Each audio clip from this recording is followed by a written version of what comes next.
Hello YouTube, this is DisKid02 here, and I'm going to be doing a bunch of read-along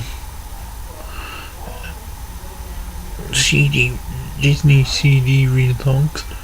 First up is one I just got in the mail today from Amazon. It was used in a public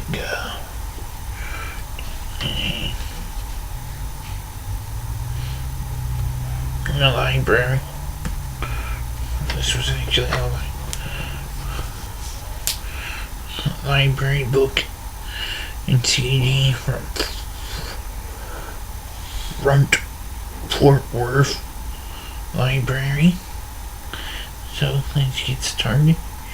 The narrator of the story, David Germhi.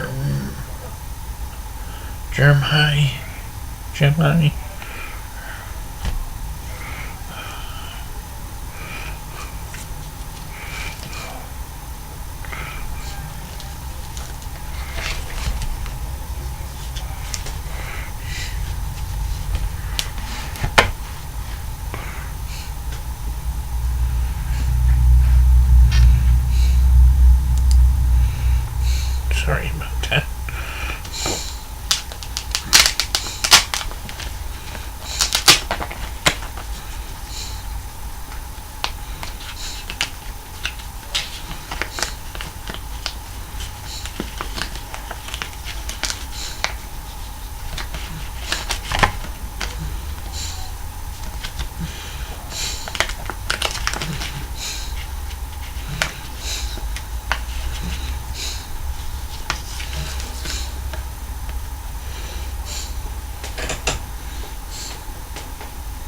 Here's the disc.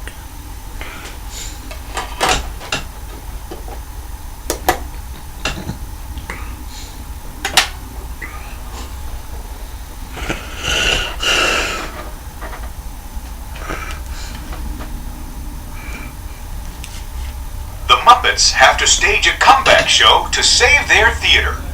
To find out what happens, read along with me in your book.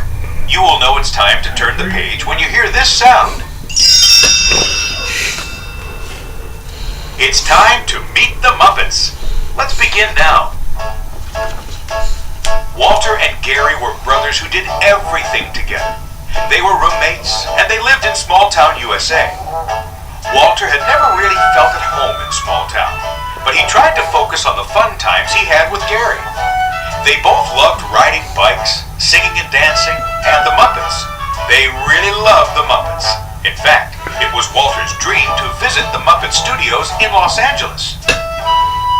Gary and his girlfriend Mary were planning to take a trip to Hollywood to celebrate their 10th anniversary. And since the Muppet Studios was in Hollywood too, Gary decided to help Walter fulfill his dream. Besides, Gary would never leave Walter behind. Just the same, Gary promised to take Mary to a fancy dinner on the night of their anniversary. It's going to be the most romantic anniversary dinner ever. Mary couldn't wait. Walter was so excited to see the studio where the Muppets used to perform. He secretly hoped that Kermit the Frog would be there. But Gary didn't want Walter to get his hopes up. The Muppets haven't put on a show together in years. I don't think they use the studios for anything but tours anymore. Unfortunately, Gary was right. When the three friends got to the Muppet Studios, they saw that the theater looked broken down and dirty. Walter was disappointed. He snuck into Kermit's old office, hoping to learn something about his hero. Now this here is Kermit the Frog's old office. Walter ducked and hid. He watched as Statler and Waldorf led a man named Tex Richmond into the office. Tex said that he was going to buy the Muppet Studios and turn the place into a Muppet museum. As soon as Statler and Waldorf left, Tex revealed his real plan. There's oil under the studio.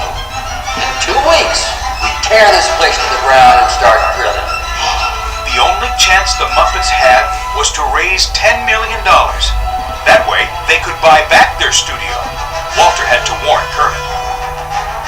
When Walter, Gary, and Mary found Kermit, get the words out. Tex Richmond, the oil baron. He almost fainted.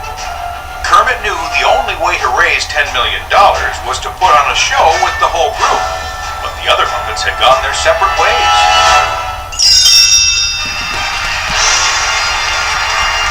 Kermit found Fozzie Bear performing in a stage show with the Muppets. They were kind of like the Muppets, only a lot meaner. We hired you and we can fire you, so get in here now! I'm terrified. Let's go. Fozzie couldn't wait to get away from the Muppets. In his time away from the Muppets, Gonzo had made a fortune selling toilets, but he was happy to leave the plumbing business behind and join up with Kermit again. Plus, he had missed performing his daredevil stunts.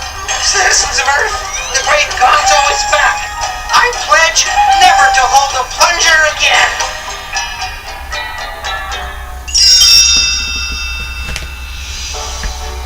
Soon they had found Rolf, Animal, and the rest of the Muppets. They were all together again. Well, not all of them. Fozzie spoke up. Kermit, we're going to get Miss Piggy, right? Miss Piggy was in Paris, France. She worked for a fashion magazine there and had a very important position. The Muppets arrived at her office, and Kermit walked up to her desk. Hello, Piggy. Walter told her about how the studio was in danger. But she only wanted to speak with one person, the Frog. Before I decide anything, I need to talk with you, Frog. What a talk! Oh no! Kermit hadn't seen Miss Piggy in many years. They had had a big fight, and Piggy had left for France. Piggy still loved Kermit, but she had her own life in Paris now. Kermit had to break it to the rest of the Muppets that Miss Piggy was going to stay in Paris. Disappointed, they all went back to Hollywood, and Kermit hired Miss Poogie from the Muppets instead. The Muppets began to visit television networks to see if anyone would broadcast their telethon show. They didn't have much luck. No. Lo siento, pero no. The Muppets didn't really understand. That means no. Finally, a network decided to give them a shot on one condition. They needed to get a celebrity host for the show.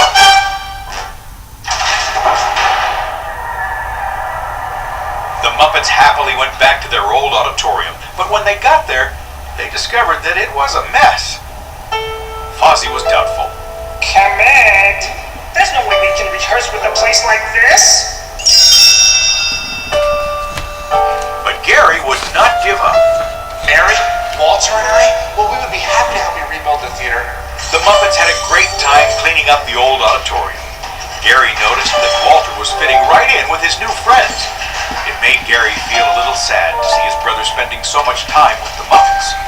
When Gary went to find Walter so they could clean the balcony, Walter was already helping Fozzie. The next day, Miss Piggy arrived. There's only one Miss Piggy, and she is more. And with one karate chop, Piggy knocked out Miss Poogie.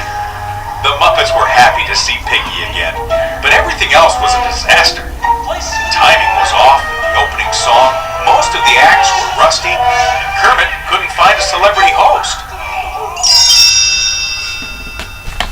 Kermit didn't know what to do. I might as well just go and ask Tex Richmond to give us the studio back. So that is just what the Muppets did. But Tex wouldn't budge. The world has moved on. Now, get out of my office. Tex hated the Muppets because he had never been able to laugh. As if things couldn't get worse, Tex then revealed that he planned to replace the Muppets with the Muppets. Kermit felt defeated, but Piggy refused to let the oil baron tear down their theater. All right, listen up, you freaks! I didn't come 5,000 miles to not be on TV. And she led the Muppets on a mission to find a celebrity host. Back at the theater, Walter was getting very excited about the telethon. Kermit had even asked him to perform, but Gary was feeling a little down. With each day, Walter was becoming closer to the Muppets and less of a brother to Gary. And And now Mary was mad at him. I'm going to go for a walk. Individually. She left to see the sights of Hollywood on her own. Suddenly, Gary figured out why Mary was angry at him. Today was their anniversary, and he had forgotten. Mary left a note. Gary, I've gone home. I love you, but you need to decide. Are you a man or a Muppet? Gary finally knew that the most important thing in his life was Mary, not the Muppets. He left for small town to get her back.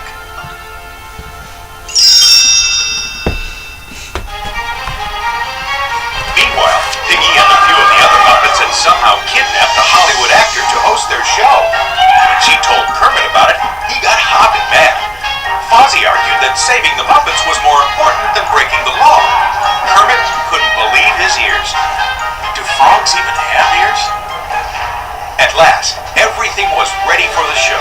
They had sets, they had acts, they had costumes, they even had a celebrity host, even if he kept trying to escape. The curtain was about to go up. There was just one problem. They didn't have an audience, which meant the producer from the TV network was not happy. Where's the audience? I knew you guys weren't popular anymore. Kermit would not let this get him down. Where did you hand out all those flyers? Of course, every last one. Kermit made a decision. Audience or no audience, the Muppets were going to do what they did best. Perform. He was sure that if they had the chance to make people laugh, the fans would show their support. The show began. It didn't go as smoothly as it had in the old days. Some of the songs were a bit off-key. Gonzo couldn't pull off his bowling ball trick. Literally, he couldn't pull the bowling ball off his fingers. Their host was a hostage, but it was still a great show. People started watching it on their TVs, and soon the auditorium was full. The Muppet Telethon had an audience. When it was time for Walter's act, he panicked and ran off stage. He just wasn't ready to perform in front of all those people. The Muppets were about to go on with the show, but just then, Tex arrived. Well, that's that. Nice try, Muppets. He took an axe to the electrical wires for the building, and all the lights went out. Luckily, Mary and Gary had returned just in time, and Mary fixed the lighting. Donations were pouring in. The show was raising a lot of money, but the best news was that Kermit and Miss Piggy had finally patched things up. Kermit admitted to Piggy that he had missed her.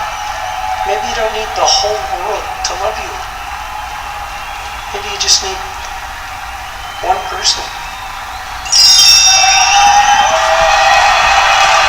The performances on stage were getting better and better. People all across the country called in to donate money. The Muppets were very close to their goal.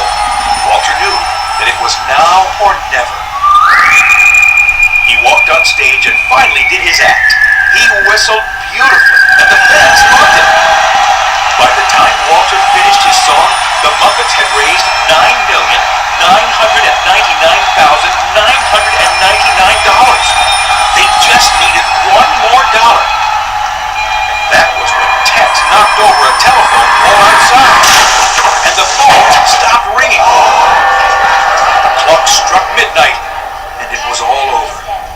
Tex had won after all. Game over, Kermit. You lost. The Muppets were crushed, but they knew this wasn't the end for them. Kermit encouraged his friends. Let's just start at the bottom and work our way back up to the top. Let's all walk out through these doors with our heads held high. As a family. And when they stepped out of the theater, a cheering crowd was waiting for them. Tex was infuriated.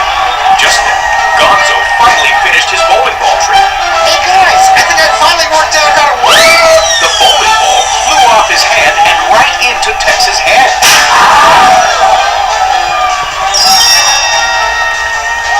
Fozzie made a pun. Boy, I'll bet that hurt. Tex laughed for the first time in his life. He was so happy that he decided to give the Muppets back their studio.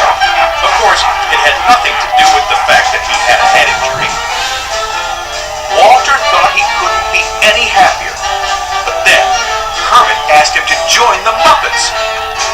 Harry asked Mary to marry him. Everything had a happy ending. Even this book.